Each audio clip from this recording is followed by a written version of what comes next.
Welcome to Art and Soul, where creators take center stage. Tonight's guest is Matt Jimenez, VFX artist, and he's going to share with us how he got started in his field. Matt, thank you for coming on. Oh, thanks for having me. This is great. I'm excited. Yeah. It's really nice. So when did you know you wanted to be in visual effects? Well, I mean, it was a bit of a process. Growing up, I was always artistic, always had, something. I think Legos were sort of my first iteration of creativity, making things from little plastic blocks I thought was amazing, entire worlds. Very imaginative growing up. And so I started drawing. I wanted to get into comic books and maybe writing. And I realized I don't like reading. So I don't know. Hey, kind of important. A little bit, yeah. And then I've always enjoyed movies, watching movies with the family. Everybody's together in one room staring at a glowing box. There's just something odd to me about that, but oddly, little box just grabs you and pulls you in and just pulls everybody together, and I really like that. Yeah. So I decided I wanted to get into film. I wanted to do something. I originally thought I wanted to do acting. But as it turns out, acting is pretty hard. Either it's really hard or I'm just really bad at it. So some people will tell me both. So I had heard that Ashton Kutcher got his start in modeling, and I figured I look like him. Why not? Why not? That was that was the basis of that decision, because I looked like him. Like, why not? I could do that too. So I did modeling for a while, which was pretty fun. It's pretty competitive. Less so with men than women, but it was still pretty hard to get into. So I decided that, all right, let's go to school. Let's see what we can do. Well, I had a question about the acting. So, like you said, you tried it. What happened? Like, what did you do? Well, the director I was working at the time, his directing method was, if he wanted a performance from an actor and he wanted it to be real, he would create the actual emotions. He would make, So, if he wanted me to perform Matt, like I was angry, he would actually make me angry, and I didn't like that at all. So, oh my goodness. Yeah. And that's one of the things that I don't like. I don't like being mad. I'm very chill. I'm very cool. I don't want to do that. I don't want to be that guy.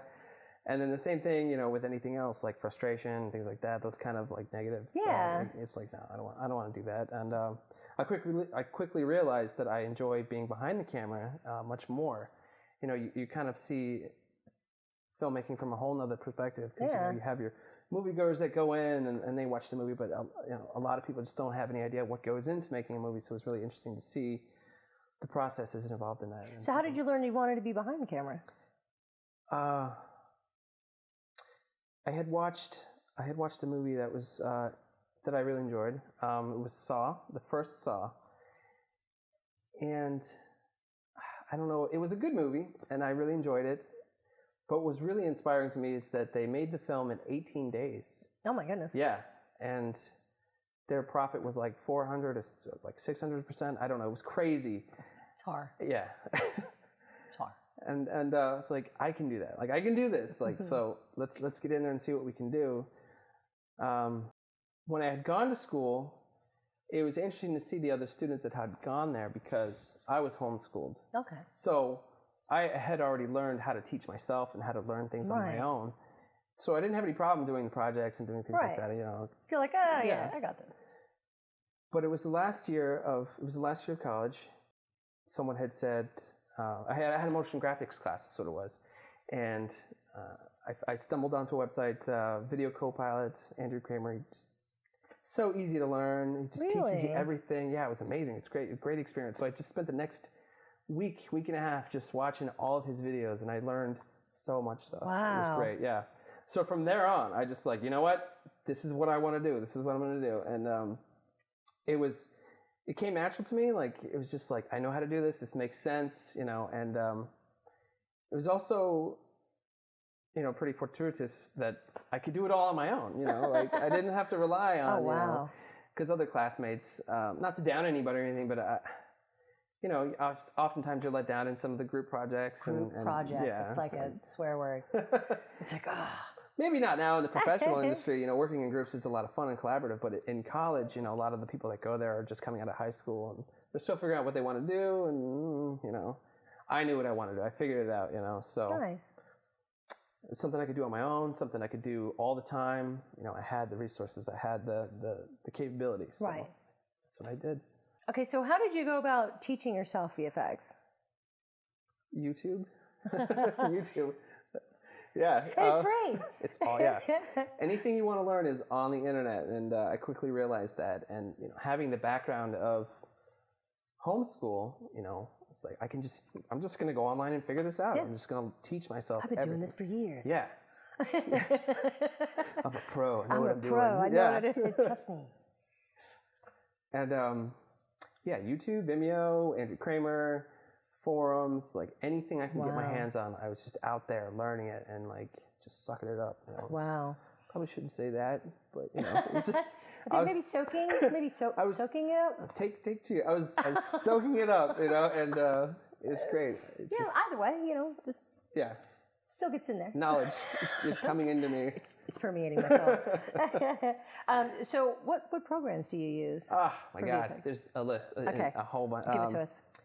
Adobe After Effects, Adobe Photoshop, Adobe Illustrator, Adobe Premiere, not so much the sound stuff, 3ds Max, Maya, and some of the more specific ones are like RealFlow, Krakatoa, Fume, Rayfire, and those are all plugins for 3ds Max. Wow.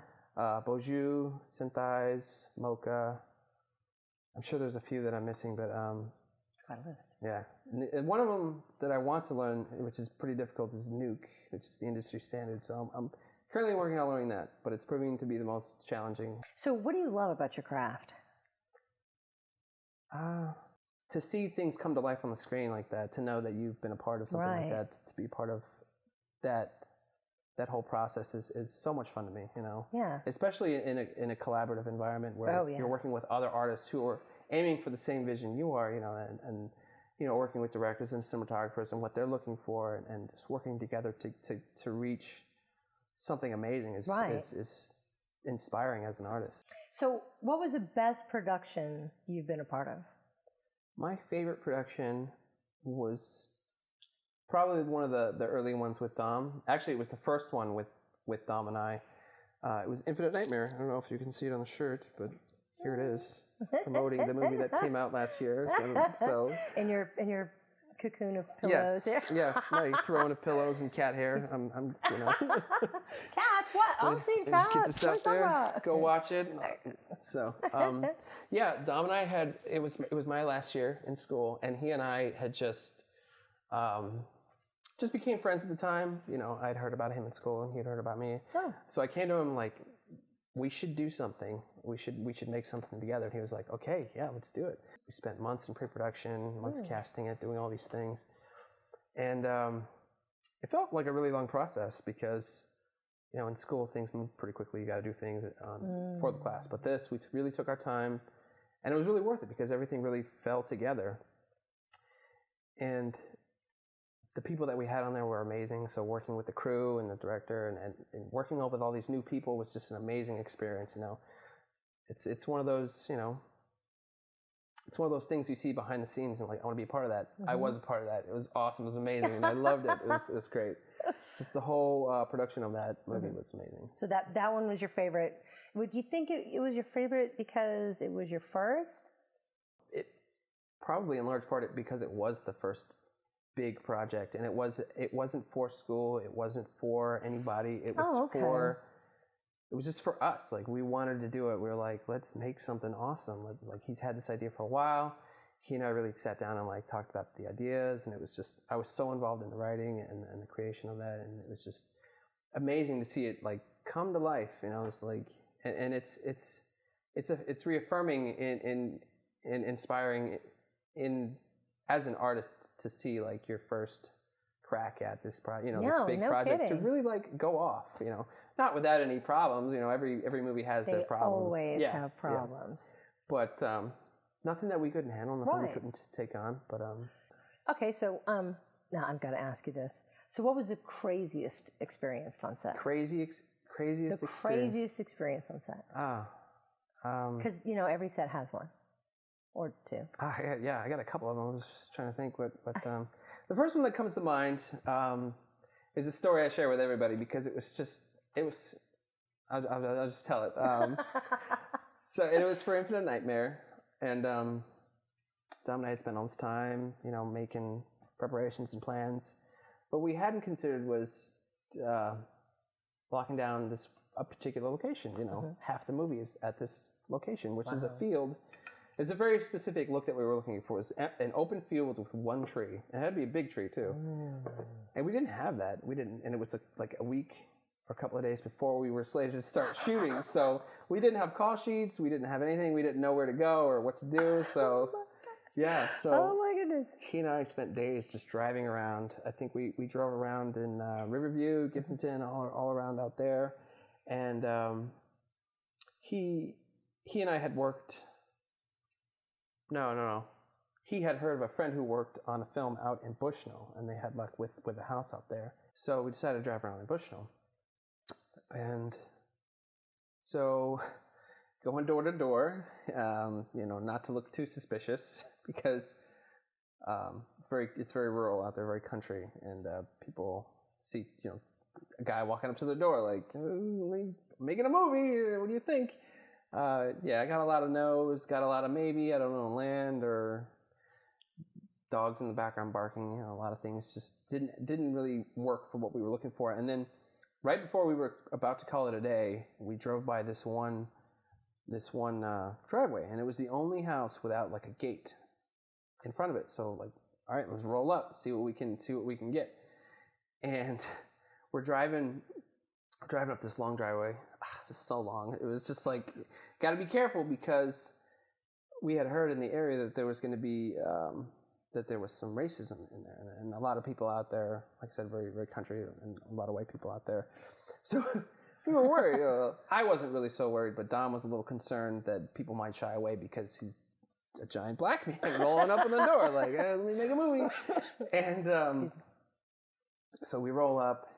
We kind of have this moment right before we get out to go talk to him, and all right, here we go, let's do this. He's like, why don't you go ahead? It's like, again with this, really, and so I get out, get my business cards ready, got my whole like pitch prepared, to sell him the movie, and so I go walking up, I knock on the door.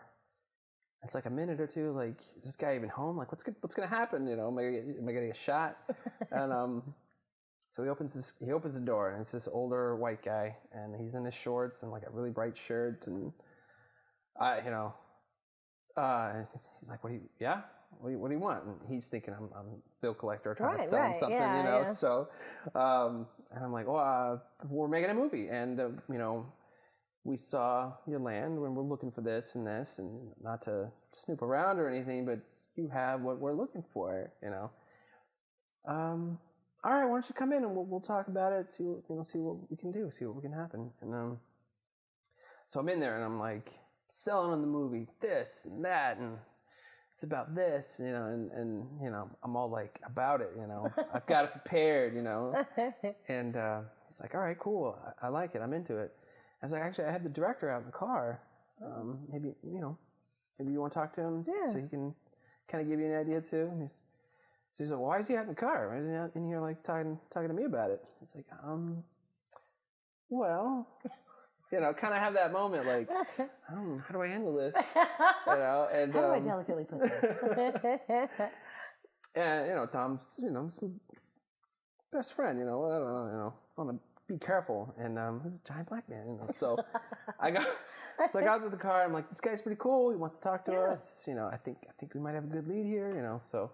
Come on in, let's talk to him. So Tom's already nervous, and so we walk back to the house, and we walk in, and Bruce, the guy who owns the lane, he turns around, looks Dom up and down, like, oh my God, he's black. You brought a black man in my house, And I was like, oh my God, and so it's like a moment in the movies where like a quick cut to animals on the wall and like guns here, and like it's like we're gonna die, oh my God, and we should run, we should, and he just starts bursting out laughing, and that's when we knew, like, that's the moment we knew, like, this is a really cool dude. Like, we're in, we got it, we got it, you know.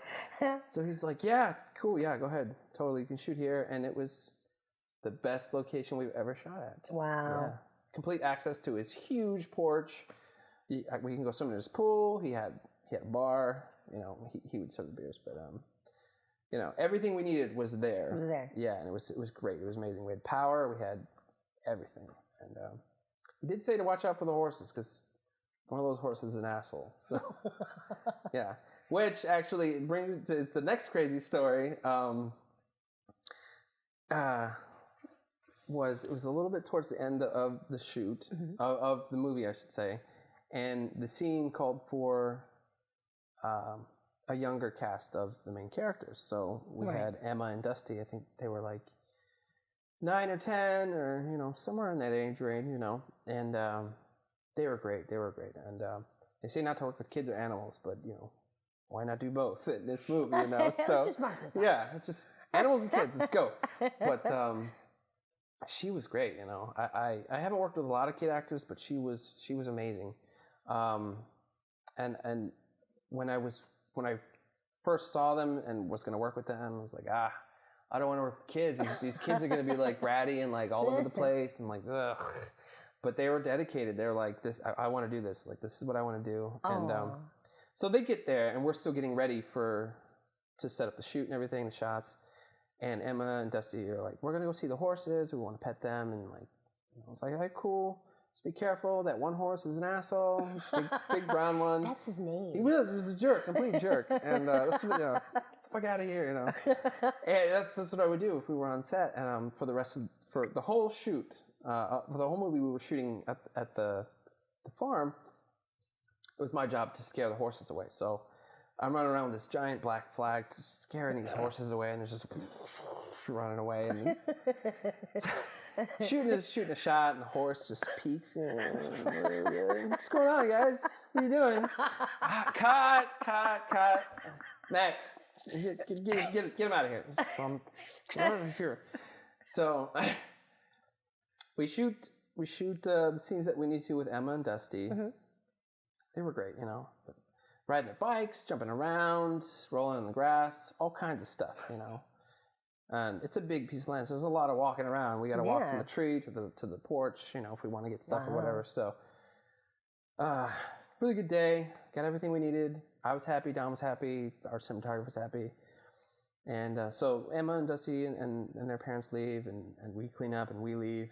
And then Don gets a phone call from Emma's mom. And I thought it was going to be like, they had a lot of fun, this and that, you know, really nice. Like, all right, this is going to be good. This is going to be nice. She starts freaking out. And I'm like, God, no. God. And then Dom starts freaking out. And then he hangs up. And then like, what? Emma had broke her foot at the beginning of the day. A horse had stepped on her foot and broke her foot. Oh, my God. Yeah, so she soldiered on through the entire day. No wincing, no like... Nothing. You couldn't even tell? I could not tell, no. I couldn't tell. Her acting abilities, you know, next level stuff right there. Like, she was amazing. Oh my goodness. Yeah, it's crazy. And she was worried because she didn't say anything because she thought we were going to replace her with somebody else. Like, if she can't do it, we're going to get somebody who can. And she had given up another job to be there that day. She was going to be in like I think it was a play, Charlie and the Chocolate Factory play. She was going to be in that, and she was like, no. She gave up Charlie and the Chocolate Factory gave for up. Infinite Nightmare. Yeah, she did. And oh, wow. Yeah, and that the day she gave that up was the day that she broke her foot. So it was and yeah. So now we use her as often as we can. Like we need her. Bring her in. Let's have her. Like if we need any young actresses or like. Get Emma in here. She's amazing. So that's cool. Yeah, and I thought there was going to be some issues like insurance paperwork or you bet. Anything like that. But her mom was super cool. She was like, she had a lot of fun aside from the broken foot. Yeah, and she was so proud of her. I would have been. Yeah. Like whenever you told me that story, you know, before, I came home and I said, Josh, you got to hear the story. And at the end, he was like, oh, I can't believe that, And I was like, well, what would you have done if it was one of ours? And he's like, no, I would have been proud. I'm like, yeah, right? That's such what a trooper, That is I mean, if tough was in a dictionary, like her picture would be there. I like, know, yeah, right? Like, so. I'm not, I just broke my foot with a horse. Okay. So what sort of obstacles have you had to overcome in becoming a VFX artist, if any? I would say some of the obstacles that I face as a visual effects artist would be just some of the people that you work with and have to deal with. More specifically, clients. Right. Of course, if I work with Dom or Scott or anybody else that I've worked with on set, it's usually pretty nice. They know what they want, and they can trust me to deliver. So we work together. It's a very collaborative sort of effort. Right. But as being a independent contractor, motion graphics and 3D and stuff like that, dealing with clients can be such a headache because a lot of the times they don't know what they want, and they don't. Well, that can be good and bad. The clients who don't know what they want, that's bad, is I don't know what I want, but I know it when I'll see it. Oh. So it's like you just have to keep, throwing stuff against the wall until you get something close. But then on the other hand, clients who don't know what they want, but are very trusting, like, here's kind of what I'm looking for, just here you go, do something like amazing, and like we'll go from there. Like, and it becomes this collaborative effort, where it's got my creativity and my technical expertise and blah blah blah, and it can be very fun because it's got not only their stamp of approval, but it's got their input and things like that, and it's got my juices into it. So juice. So what are you working on now? There's a lot of things, kind of, just various projects, bigger to smaller. Some are on the back burner, some are more pressing. But the biggest project I'm working on right now is a feature-length independent science fiction film called Waves. Oh, hey. So I'm really excited about it. We're actually in the middle of production. You were there. And so that's the biggest one right now. So in that one, I was assistant director to Tomas Galang for the first half. And for the second one, I'm producer to the director Dom. And kind of AD, kind of taking that away from John Norton. Sorry, John. Sorry, yeah. Sorry, John. We actually had a conversation about that, and it went well. Good. I just have a hard time letting go of that because it's what you know. Yeah, it's what I know. It's what I've been doing, and Dom and I have worked together long enough to know, like, if he needs something, like, I can handle it. I can take care of it, and I don't know. I like it, so I can't give it up. But never gonna give you. I'm just kidding. And I'm VFX supervisor to both halves of the movie. So, just do all of it. Yeah, just a couple of jobs, no big deal. So, yeah, that's what I'm doing. And then some of the smaller projects I'm working on are my own side projects I'm doing in preparation of my sort of directing moment. Oddly enough, they have to do all with robots. So the one I'm working on right now is a robot that I'm modeling, rigging, texturing, animating. I'm sort of getting my feet wet with motion capture. I really want to get into that. I just find it so captivating and exciting. And and then small projects than that are logo designs and bumper animations and things like that. So I'm doing yours. So yeah, hopefully we'll see it on I'm the show. really excited. I've already seen it. It's awesome. And I did Dom's, I did mine, I did a friend of mine, Charlie Beecham, and a few others. So I just like doing it. And then on top of that, sometimes I'll do graphic design, posters, or props in the film. Like we did a magazine for Waves. Actually, which I think we didn't see it. So I want to put it somewhere. We're going to use it somehow. And I worked with Jared on some of them, some of the graphic design stuff. Nice. So what is a common misconception that you've encountered, like from friends, family, neighbors, strangers, whatever, about being a VFX artist? I would say that the biggest issue that I've come across is that, as a VFX artist, is that you can do anything. He's a wizard. You know? If I've seen it in a movie, I know it can happen, and I feel like you can do it. And it's like, I really want to do something like that, but I don't think we have the resources or the budget to make something like that happen. I'm not going to have Optimus Prime riding a giant robot dinosaur anytime soon. Take me a while. I think I've seen that before. I have you? I don't. It sounds familiar.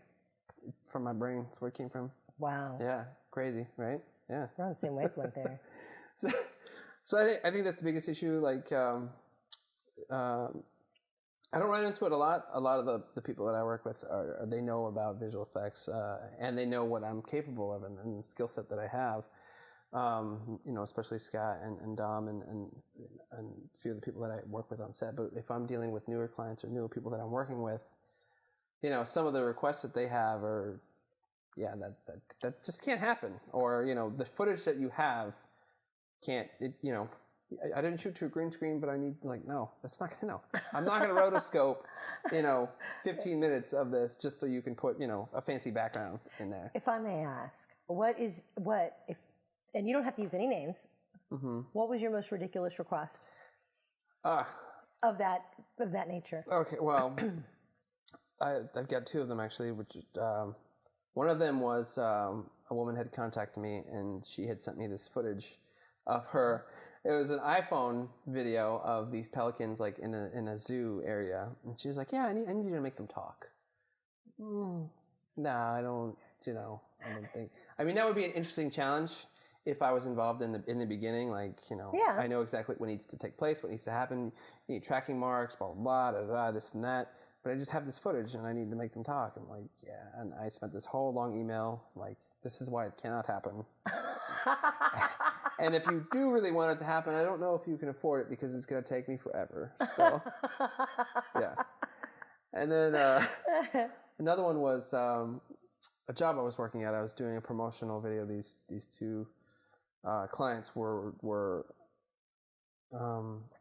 they shot on a green screen, and they wanted me to composite a Christmas background. No problem. They're in a cabin, fire in the background, blizzard outside, no problem. But she wanted to put Santa Claus hats on both of them. I told her that couldn't happen. She's like, I know, I just want to see it. Just want to show come on. So I did it, and she's like, oh my God, that looks awful.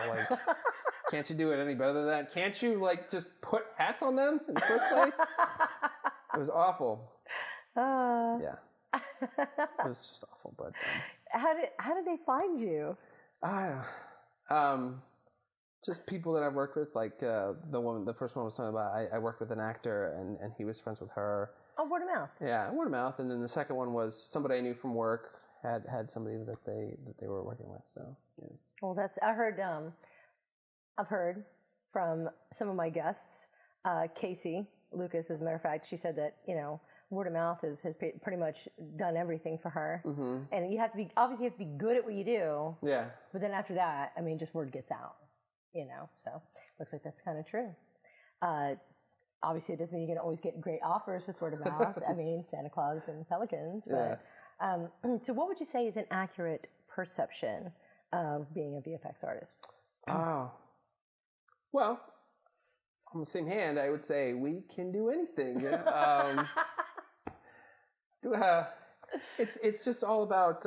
It's a double-edged sword, isn't it? I feel like it really is, because as long as you're educated about just a little bit about visual effects and sort of what needs to take place for the things that you're looking for to happen, and the skill sets that are required and the software and just all the things that you need to make these things happen, generally you can make a lot happen.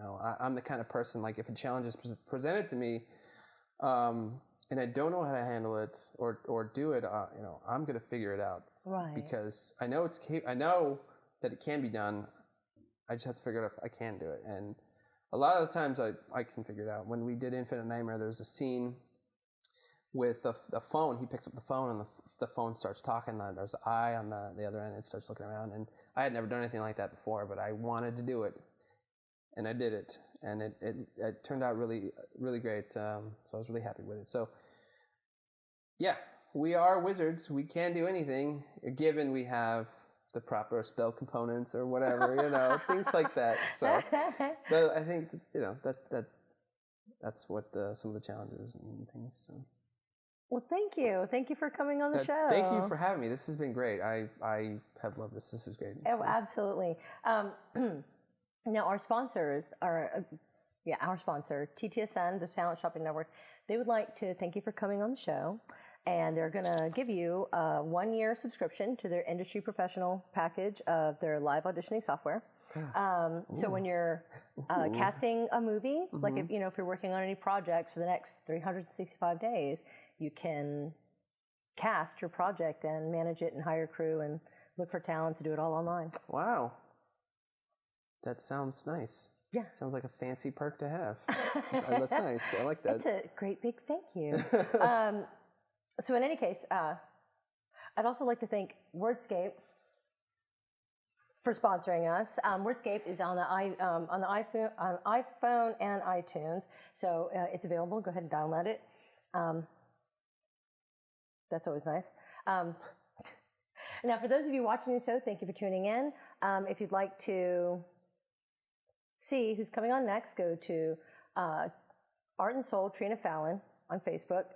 Like the page, find out who's coming on, and also go to www.starcomstudios.com and check out his video and everyone else's video and all the stuff I write about everyone. Do it. Do it now. Stay happy, Tampa.